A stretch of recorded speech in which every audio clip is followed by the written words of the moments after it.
Okay. Welcome to the Let's Talk series. The Let's Talk series is a 30-minute video discussion between Dr. Amanda, Dr. Becca, and a local practitioner who understands pelvic health on topics pertaining to women's health and wellness.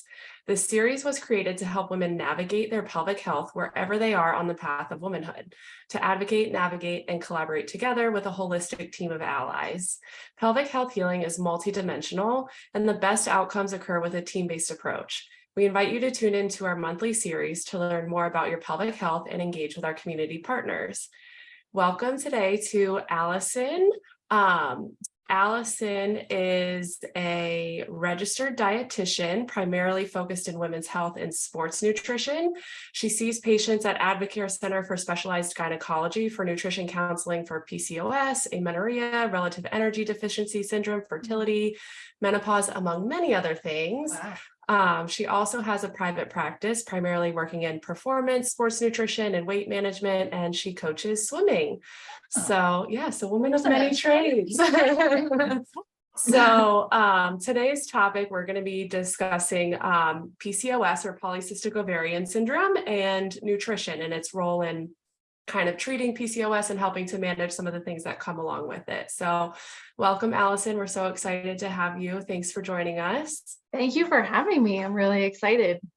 I'm going to be talking about PCOS and nutrition, how nutrition has a huge impact on management, symptom management of PCOS primarily, and really how it can have an impact down the road as well. Like starting nutrition early can really make a huge difference in,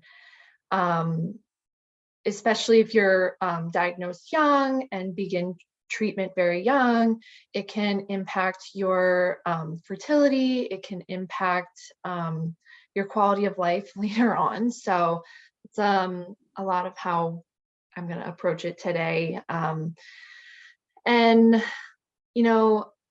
I really kind of want to start with how it's diagnosed and how it's typically treated before I kind of go into like kind of the main points of nutrition, because there's a lot of nutrition involved, but it's kind of a very complicated condition. So it's not like one test that you can do to like, okay, this is what it is. It's kind of right.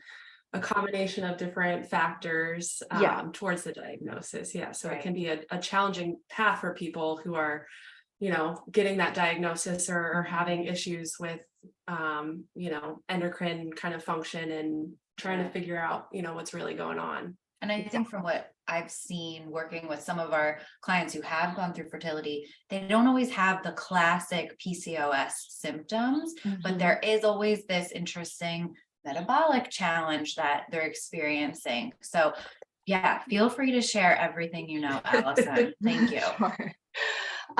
So PCOS, first, it stands for polycystic ovary syndrome. It's an endocrine disorder, and it affects about 5 to 10% of women of fertility age. So PCOS it's characterized by I'm so sorry in the background. Family action. PCOS, it's characterized by high level of androgens. So that's your male hormones, such as testosterone from the ovary. And it's associated with insulin resistance as well. Okay, so that's one part of it. The other side, the part we kind of classically know PCOS to be, one of the possible symptoms is tiny follicles or cysts that are sometimes around the ovaries. That might appear on an ultrasound as like a strand of pearls.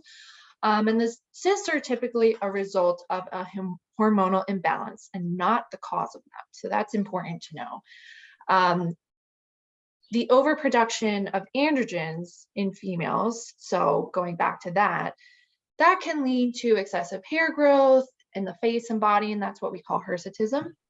And then hair loss from the head, called alopecia, could also cause acne, skin tags, other skin problems, and irregular, heavy, or absent menstrual periods.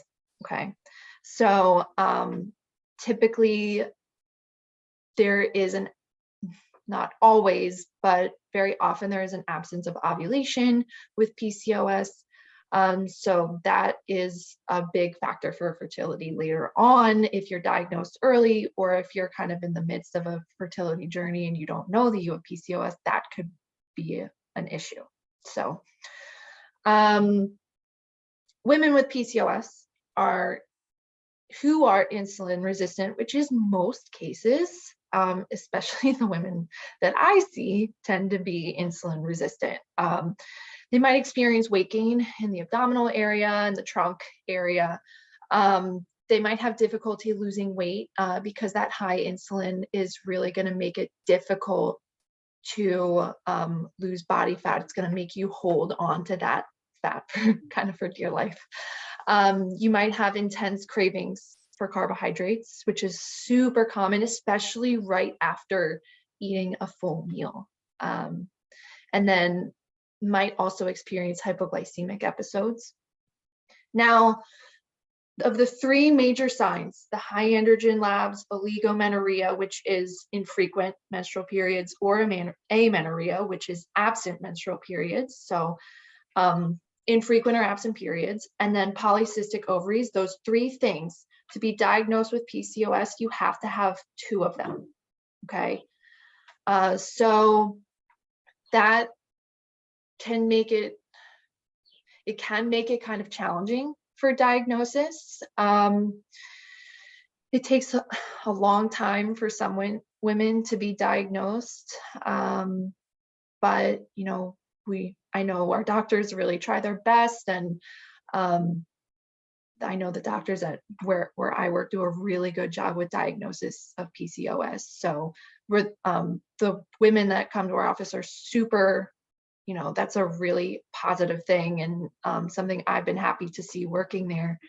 But yeah, it can be really challenging to pinpoint because there are kind of a number of other things that those symptoms can present as. Yeah. So I feel like a lot of times people might not even realize until they are trying to get pregnant or going through a fertility journey, because you know, in their teenage years or younger, like early 20s, they're having issues with their period, or they're on birth control, so they're not having a period anyways. Exactly. So some of the things that they might have been experiencing, they're not having those signs or symptoms. And then, you know, they come off the birth control, they're having trouble getting their period to return. Regulation, yeah. Right. Or they're having trouble getting pregnant. So I feel like oftentimes there's an opportunity kind of younger on that we're missing sometimes, because so many of us just go on birth control from a young age too. So, and even for like athletes and dancers and Right, gymnasts who are at those higher levels of training, who, oh, they have amenorrhea or they don't have their period all the time, and we kind of blow it off as like,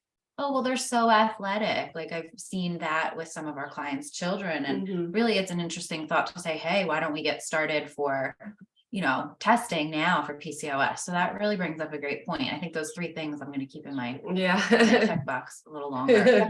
Yeah. So, and you mentioned birth control. Birth control is kind of like that first line treatment that a lot of doctors are prescribing for medical management of abnormal periods and the elevated hormones that are associated with PCOS. So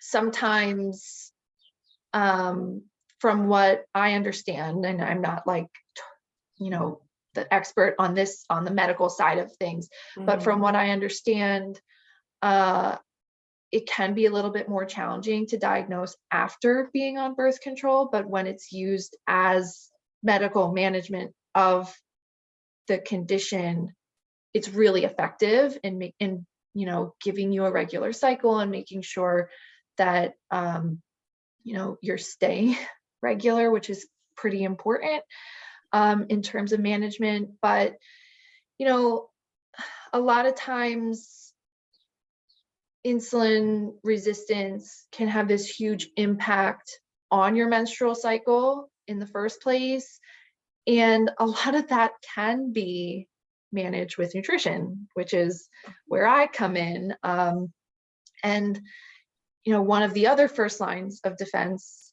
for PCOS is metformin, which is classically a diabetes medication meant to help control blood sugar levels.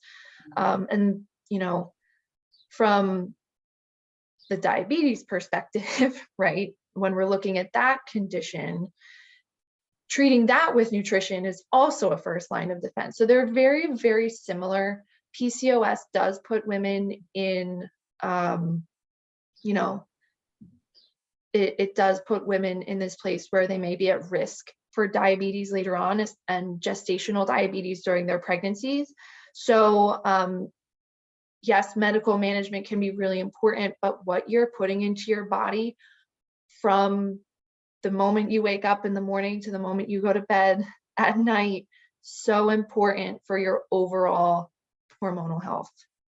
Well, and I know often a lot of times women also have other metabolic issues as far as like blood pressure, cholesterol, like it can affect all of thyroid, like it can affect all of those systems as well. So, you think about blood pressure, cholesterol, like what are ways that we help to manage that through diet and exercise. So, I'm sure there's the array of things that can play in, and nutrition is going to be extremely important in managing like all of the things that come with it too, aside from like just trying to go through like weight loss or something like that, but even managing some of the side effects, so to say. And I didn't realize, Allyson, that maybe this is like just naivety, but I didn't realize that it's technically not like a diabetes, that somebody doesn't have to be diagnosed with diabetes to be considered having an insulin resistance. I always was like, oh, they had maybe, a late onset of type 1, or they had type 2, but no one ever saw it. So that's really interesting. I didn't realize that. Yeah. So insulin, you can have high insulin on a blood test, and that typically means that you are insulin resistant. You have insulin resistance. And that means that the insulin that you're producing isn't quite doing its job, right? It's not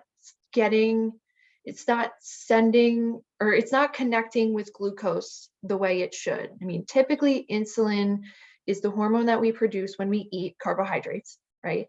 So when carbohydrates come in, they break down to glucose, and then they're absorbed into our bloodstream, and then they bind to insulin to be stored or used, right?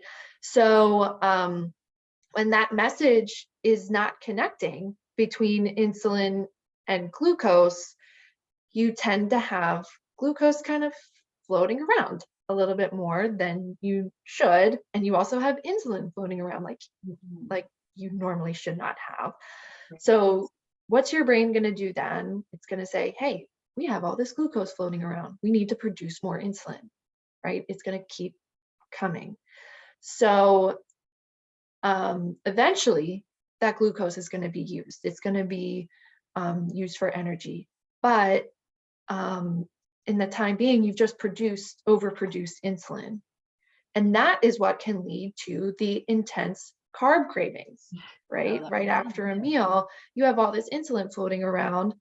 It needs to be used for something, right? So those carb cravings can happen right after that. Now, there's like a million other reasons why somebody could have carb cravings. Right. And I have carb cravings. In the luteal phase of my period, I'm like, that could be a whole other topic of conversation. I could talk on for like 30-40 minutes to an hour. So like, but that's we always just have those like, oh, that's our next topic. Right. Yeah. That's just like one big reason why women with PCOS tend to have these intense carb cravings after a meal. But that could further exacerbate abnormal blood sugar. It can contribute to weight gain. And, if there is this sort of binging component to this, a lot of women with PCOS, and side note, it's Eating Disorder Awareness Week. There are a number of women with PCOS that have this underlying binge eating issue going on as well. And that's often, put down as, oh, that's just shameful, right? And that's not true. It's truly a matter of, what's going on with your physiology and being able to be aware of that and tweak your diet to try and prevent that urge to overeat is so important in terms of overall management of this, and goes on to the mental side of things, the mental health side of this as well, because it's such a multifaceted condition. Yeah. Mhm. And it's So- not just willpower. It's like your body's Right. sending you those signals of like, I need this. Exactly. So Right. it truly isn't. It's not Right. just like, oh, just put the chips away. It's, you're Exactly. getting those signs from Exactly. your body. Right. Exactly. So, yeah. So then, If physiology class was that simple and concise, Allison, thank you. That oh, was a thank really you. great explanation. Good. I'm glad that was good. So, on the other side of things with the androgen levels, like I've talked about insulin, I've talked about, the metabolic side, but the androgen levels, diet can really help improve that as well. There are certain nutrients that can be really helpful, and stress management can be really helpful with bringing down that high testosterone, possibly high DHEA as well, and reduce inflammation. So, yeah, that's the main thing that I'm typically looking at with people with PCOS, though, Right. is Right. insulin. So, yeah. And are you part of when are you typically like seeing clients? Like, are you part of like the initial kind of like, treatment plan? Are you typically seeing people many years down the road, or a little bit of mixture of both? A little bit of mixture of both. So, our practice is primarily, not primarily, it's a specialized gynecology practice. So there is a large pediatric population in our patient Oh, load. wow. So a lot of women under the age of 18. So I am getting a lot of first line That's great. defense huge. with Yeah. this, with some of the younger diagnoses that are coming through. Mhm. That being said, there are some women that have been at the practice for a long time and maybe have had PCOS for a long time, or maybe have come from another office or another background, and they just haven't learned very much about diet in the first place. Our doctors are pretty much referring people with PCOS to me often. I get a lot of referrals for PCOS daily. That's So, and I mean, we are getting new diagnoses all the time. So it's, I would say, not always a first line of defense where I am, but we try our best.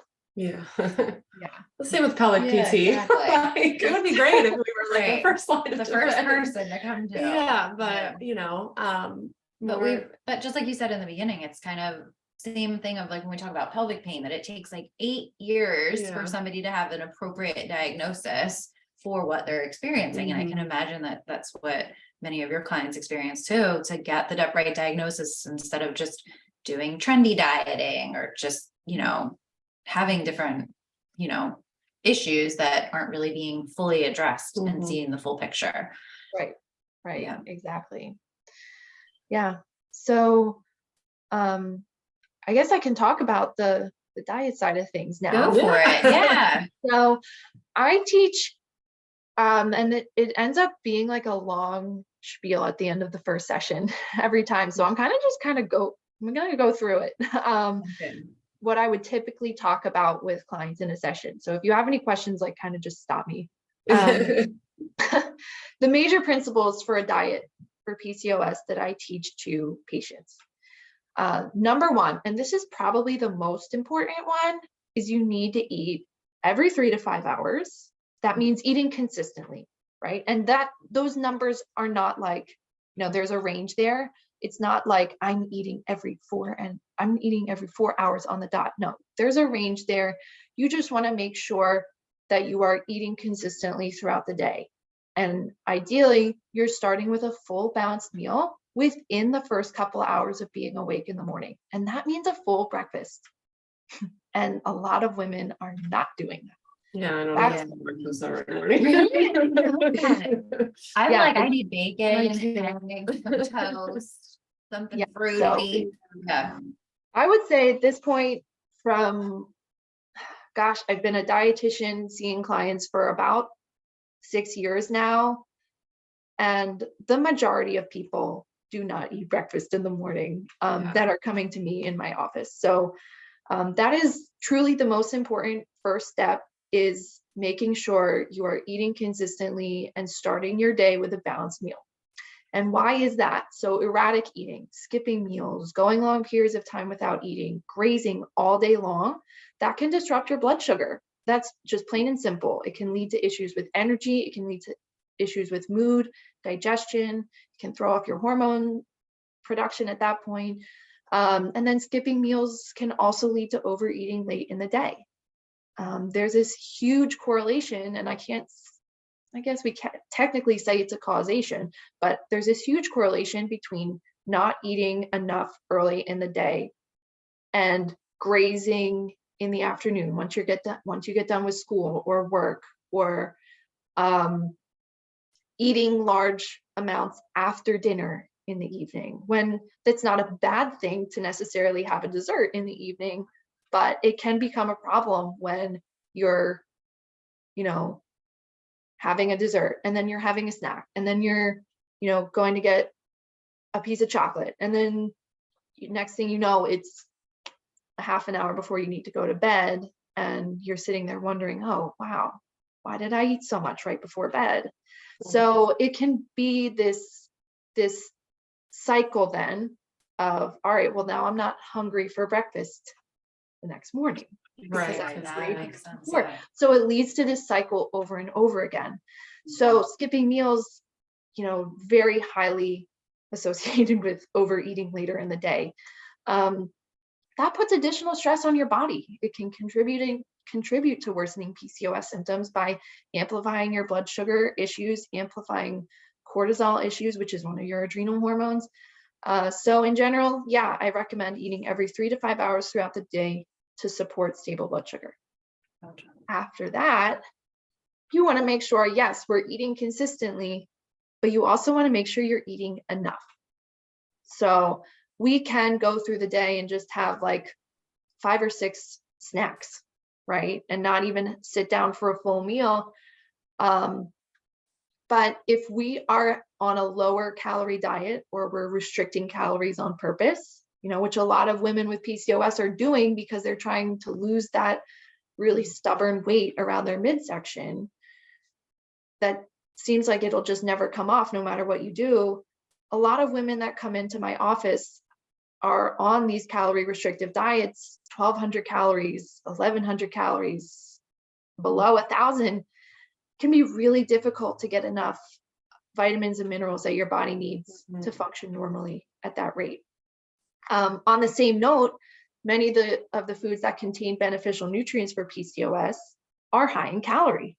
So that's fatty cold water fish, nuts and seeds, beef, oysters, all great sources of magnesium, zinc, omega-3, animal products for vitamin B12, really very important for managing those adrenal hormones. And then it's, of course, I kind of touched on this already, difficult to prevent those intense carb cravings when you're not getting your body's maintenance needs. So, and then, finally on the last note there, really hard to have consistent bowel movements when you're not eating enough. And that's just so important for so many reasons. Outside of fire over here. and I know you guys talk about this all the time with patients, but like, having consistent bowel movements, it's where you excrete your waste, right? And excess hormones that are, floating through your body that your body doesn't need, it's excreted through your poop. So if you're not having consistent bowel movements, you're going to have trouble really getting those hormone levels under control. Yeah. So, yeah. I think it's so I never important. thought about it in that way either. Really? Like that, yeah, of like, yeah. Mhm. Yeah, not just like the waste Yeah. from like our food or like the dead skin cells from our intestines, but yeah, the hormones too. Yep. It's a really large area of estrogen excretion, which is, I mean, somewhat related to PCOS, but just hormones in general. It's just something to be thinking about. All right. Yeah. So that's just another reason for you to tell people that they exactly. Appointments will now be 2 hours. So number 3 is make sure you have a protein source at every meal and snack. And this is important for a number of reasons. Number 1, it can help you regulate your blood sugar by slowing your digestion process. It takes a long time for protein to digest and absorb and break down. So that makes your overall blood sugar spike, it's going to be less. And if you have a simple carbohydrate by itself, you might see your blood sugar spike and then drop super quickly. Whereas when you include a protein with your meal or snack, you might see your blood sugar go up, up, up, up, up, stay up for a little bit, and then come down a little bit more slowly, right? So you're not going to have that sugar crash that leads to more cravings and anger and hanger, I should say, and frustration. That moodiness that comes with a blood sugar crash. So having a protein paired with that carbohydrate is really important for that. It's also going to keep you fuller for a longer period of time. And then on the other end, it's important for your body's muscle structures, or your body's structures in general. We know that, muscles, of course, your body's cells, hair, skin, nails, any structure, and then as well as function. So protein makes up hormones, right? It is, the structure of your hormones. So not enough protein can therefore impact normal hormone production. So very important to be getting protein in pretty regularly. And protein needs are definitely increased for the typical woman with PCOS. We recommend, most dietitians recommend for the typical person having about a quarter of your plate being protein. I usually recommend about a third of the plate for a woman with PCOS being protein. So that is meat, poultry, fish, dairy, eggs on the animal side. And then on the plant-based side, soy products, tofu, and then beans and nuts and seeds. Wow. Yeah. So keep the plate very a variety of things. And it sounds like you can get those things more easily than thinking. Yeah, you don't need just like a chunk of meat. Right. Right. Yeah. And it's even beneficial to get more than one type of it in one meal. So a great, beef and beans go really well together. Meat and beans in general go really well together. Nuts and, nuts going to go really well with a number of different dishes as a garnish. Like there's a number of ways that you can make it interesting and fun for yourself to include multiple types of protein sources. And those types of foods also are high in nutrients that are really going to be helpful to your hormones as well. A lot of women have issues with sleep and are taking melatonin every night when they have PCOS. Magnesium is a precursor to melatonin production naturally in your body. So getting that through your food, through nuts and seeds, through beans and legumes and things of that nature, is going to be super helpful. So just getting a variety of different types of proteins is good. And then it comes back to like the nuts, the seeds, those insoluble and soluble fibers that bulk our stool and make back to the poops, like make good poops happen. Yes, so, which brings me to the next point of increasing overall fiber intake. Exactly. Like that's a perfect segue. Yes, perfect segue. Increasing overall fiber intake and getting a variety of different types of fibers in your diet. So not just whole grains, not just vegetables, not just fruits, getting all types, from vegetables, fruits, whole grains, beans, nuts and seeds. They're all great options. And fiber, of course, contributes to more consistent bowel movements, But then it's also going to help you stay fuller for a longer period of time because it just takes up a lot of space. And fibers cannot be broken down by your digestive tract. The insoluble fibers you'll see in your poop, once they don't get broken down. The soluble fibers are not quite as easy to see, but they are not being absorbed the way other types of carbohydrates are.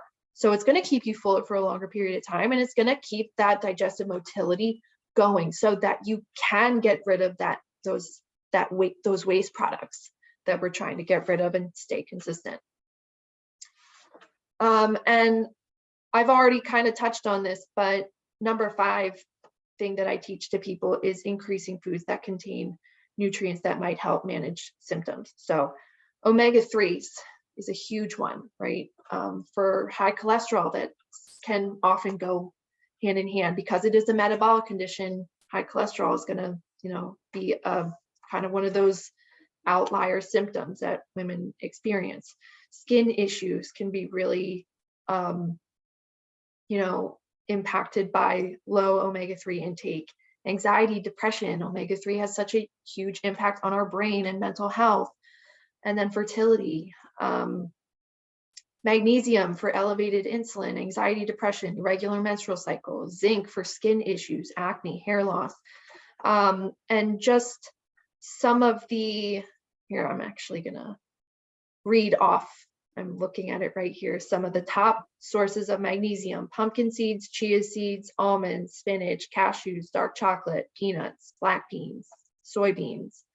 And the top sources of zinc: oysters, raw or cooked. That's number 1, by the way. So like oysters, how about it? Beef, crab, rolled oats, pumpkin seeds, pork chops. So a lot of them overlap, but they are mostly those higher protein foods. And then omega-3s and seafoods, right? And then omega-3s are going to be within your seafood as well and in your nuts and seeds. So they all tend to overlap, which is perfect because you don't have to hit so many stops. Now, we always want a variety of food in our diets. Maybe one week you go out and buy pumpkin seeds to put in your oatmeal. The next week you go out and buy sunflower seeds to put in your oatmeal. You're going to get different benefits to that, but you're moving towards the same goal, right? We're getting those nutrients that are going to be really helpful for overall digestion and for overall metabolism and, management of symptoms. So, Amazing. Yeah. And the last one is just improving overall gut health, which honestly, a lot of people put first, but I tend to put it towards the bottom because I want to make sure that you're hitting those, that number 1 most important thing, which is eating consistently and getting enough calories first. And then I kind of look at, all right, are we still irregular? Are we still having issues with digestion when we're doing everything quote unquote right? And then I look at, all right, do we maybe have a gut imbalance? Do we need to introduce a probiotic or do a gut protocol or anything like that? So yeah, because some of the other changes can help clean up your gut if there is some of that. Right, exactly. So Makes yeah. sense. And then so that's main things like the food coming in. That's what I focus on most. But then you can also look at supplements as well. You should always talk to your doctor about starting a supplement, especially with medications that you might be on. And then personalized nutrition. This is where personalized nutrition comes in with supplements. You should never just go online and say, oh, this worked for this person. Maybe it'll work for me, right? Because you may have different labs than that person. You may follow a different diet lifestyle than that person. You may have different likes and dislikes than that person. You may be getting enough of a nutrient from your food and you don't need to supplement that particular nutrient. So maybe it worked for somebody, but it may not work for you. So you should always work with a dietitian or your doctor when starting a supplement. And honestly, because they're not regulated, nobody really does that in the first place. But we probably all should be. But And just keep in mind that they're never going to replace a healthy diet. And you should hope to not need them forever. They can be very expensive ways to get nutrients. Although I will say that a good quality multivitamin isn't a bad insurance policy to have, just as a backup, So you should talk to, I'm going to plug myself. You should talk to me. You should talk to a vet about finding a good one, because they're not all created equal. There's a lot of options out there. Yeah. I had a friend who the other day we were talking, and she was like, I got my labs back. I actually learned that I'm like over the level of like vitamin D, because everyone just assumes they're vitamin, like so many people are vitamin D deficient. Right. She's like, I'm like the only person in the world to like not be vitamin D deficient. She was like overtaking. She was, supplementing a lot with vitamin D too. So her like vitamin D levels were like, I was cracking up, because I was like, it also would happen to this like one friend of mine. Yeah, I've seen that. I don't see it often, but I've definitely seen that before. And it's just, if you take vitamin D for a long period of time and you're taking it in high doses, it's a fat soluble vitamin. So it's going to be stored in your fat cells. And it takes a long time for your body to then use it. And if you keep bringing it in and your body doesn't need it for whatever it needs it to function for in that moment anymore, it's just going to store it for later. So then you keep taking more and it's going to keep storing it. I think she's also taking it in like a lozenge thing. She's like, they were so good. Oh God, just use them like popping them like fruit snacks. Oh my gosh. Yeah, that's common too. In some way, we've all like overdone a few things. Yeah. So there is one supplement that I like to recommend, and actually almost would treat this as a first line treatment for PCOS, especially with women with insulin resistance. And that's a combination of myo and D-chiroinositol. So inositol is found in your cell membranes. It's kind of the cousin of B vitamins, and there are 9 types of inositol, but there are 2 types that have been researched as beneficial in combination for improvement of insulin and glucose, and that's myo and D-chiro. Also really helpful for regulating menstrual cycles, promoting ovulation, improving acne, can be anxiety lowering, it can be cholesterol lowering. A lot of great research has been done on these inositols, and can help lower inflammation as well. So it can be taken alongside metformin to help control blood sugar, but also a recent study actually came out in the last few years that showed that comparable to better improvements in insulin with myo and D-chiroinositol combination versus metformin. Wow. So very comparable. They're very safe to take together, but again, you should also, talk to your doctor about that. If anybody's listening or watching that is interested in that and is already taking metformin, definitely consult with your doctor first, but generally it is considered safe. So that can be really helpful in kind of getting that insulin under control, because then it opens so many other doors to your treatment, then other things that you can focus on and other things that you can fine tune and improve once that insulin's taken care of. Might actually help lose weight. That's an area that a lot of women really struggle with PCOS and have to come to terms with, okay, I really have to get the insulin under control first before I can really even consider losing weight. Right. So this can be really helpful for that.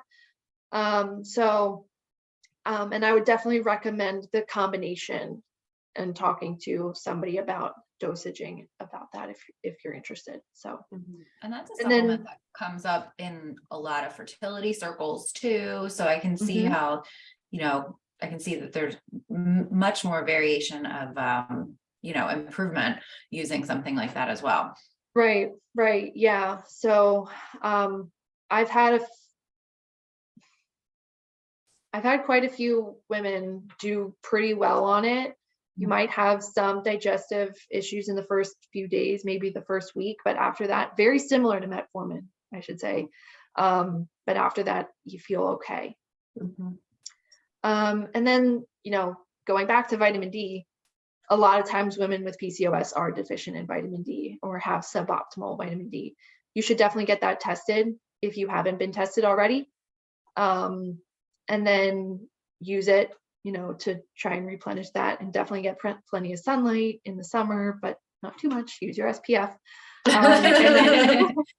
And then of course, like fish oil for those omega-3s, N-acetylcysteine, NAC is another supplement that could be helpful with blood sugar control. And then supplementing magnesium, zinc, if you know you're deficient, CoQ10, B12, like there's so many different supplements that could be used. But I definitely I kind of lean towards, if I'm going to prescribe anything, I'm prescribing inositol or vitamin D if you're deficient, and then we're kind of filling in the gaps if we need to. Gotcha. Yeah. So, yeah. That was very informative. Yeah. I learned so much. I did too. Good.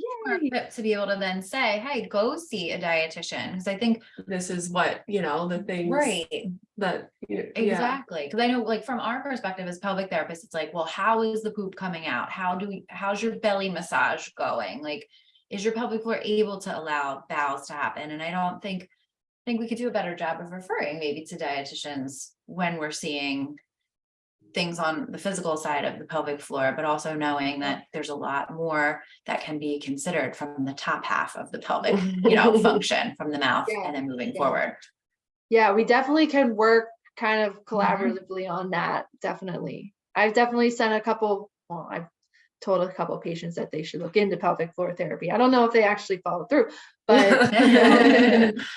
I have talked about it before, and Becca, yeah, we've talked about it before as well.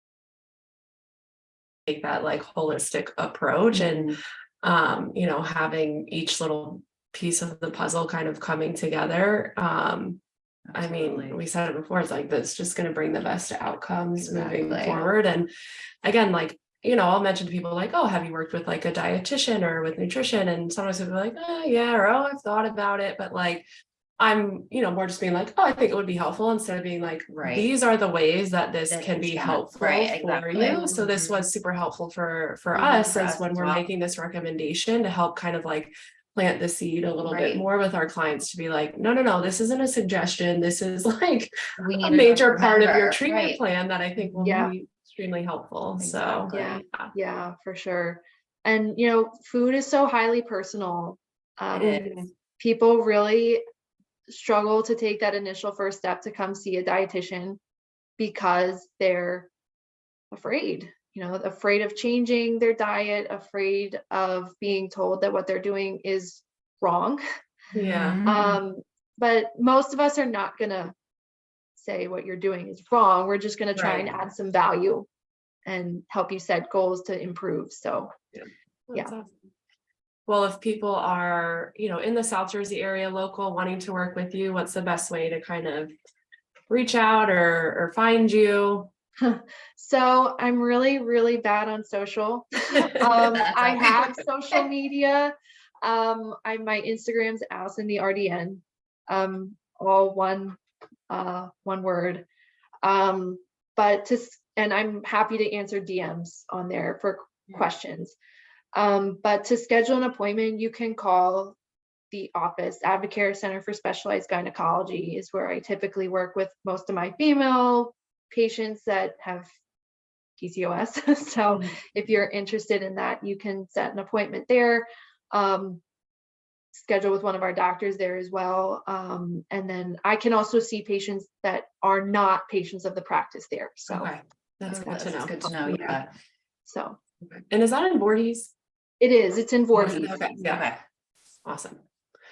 All right. Well, thank you so much, Allyson. Like I said, we really learned a lot. I think this is going to be really informative for a lot of our clients.